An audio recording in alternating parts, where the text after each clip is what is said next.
बघा काय मंडळी, चिंचाचा आकडा.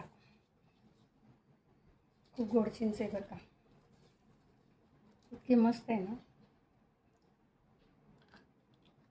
तुम्हाला माहिती का या चिंचामध्ये बीज निघतो, त्याला काय म्हणतात?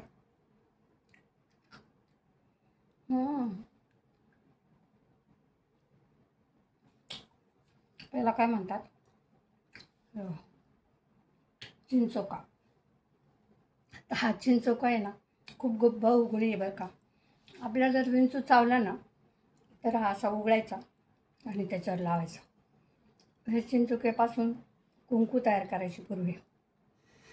आता सगळीकडे बेसळ निघाली, पण या चिंचोक्याचा अनेक उपयोग आहेत बरं का. कडक आहे. पहिले आम्ही खूप फोडायचो चिंचा, आणि ते चिंचोके साचले एवढे मोठे की तव्यावर भाजायचं चुलीवर मस्त, आणि डब्यात भरून ठेवायचं. जाता येता कुडुम कुडुम कुडुम कुडुम सारखे चिंचोके खायचं. असं म्हणतात की चिंचोक्यांना दात पक्के होतात, पण आमचे पक्के झाले, नालायला लागले. तर मला हे चिंचोक्याचे आता हा चिंचोका पाहून तुम्हाला एक आठवण झाली का? सध्या हा चिंचोका खूप गाजतोय. जो आहे ना तो एक विकृत वासनांद खरात बाबा, त्यांना एक चिंचोका म्हणे किती किती लाखाला किती केलं याला विकला. लोक कसे ना, म्हणजे किती. खरात बाबाच्या विषयावर काय बोलायचं, तो तर आहेच आहे नालायक. त्याच्याकडे जाणार आहे तरी कुठे शान आहेच. एवढं सगळं करूनही बी त्याच्याकडे ते वारंवार परत जातच होते. म्हणजे सगळी मिली बघत जाऊ द्या, मरू द्या. पण मला एक म्हणायचं आहे की त्या प्रकरणात बऱ्याच नेते मंडळींचं, राजकारण्यांचं नाव जोडलं जाते किंवा येते.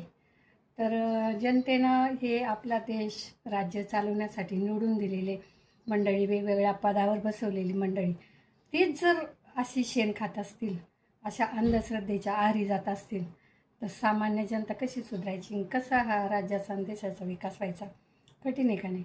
कसलं हे बुवान बाबा, अवघड आहे बाबा. सामान्य लोकांना कळतं ते या सुशिक्षित आणि या लोकांना कळत नाही का? कारण त्याच्याकडे जाणारी लोक आहे ना सगळे पैशावालेच होते. सामान्य लोकांची बस की बात नव्हती ती. आणि असे रोज आता एक एक एक एक भोंदू ना बिळातून बाहेर निघू राहिले. त्या भोंदूंचा कसा बंदोबस्त करायचा? एक जरी हे केलं, आता हे थोड्या दिवस प्रकरण गाजर, खरात बाबा कुठेतरी डप्पा, की परत दुसरा बाबा तयार. कारण आत्तापर्यंत तुम्ही पाहिलेले किती बाबा झाले, किती बाबांचे कांड उघड झाले. काय झाले त्या बाबांचं ते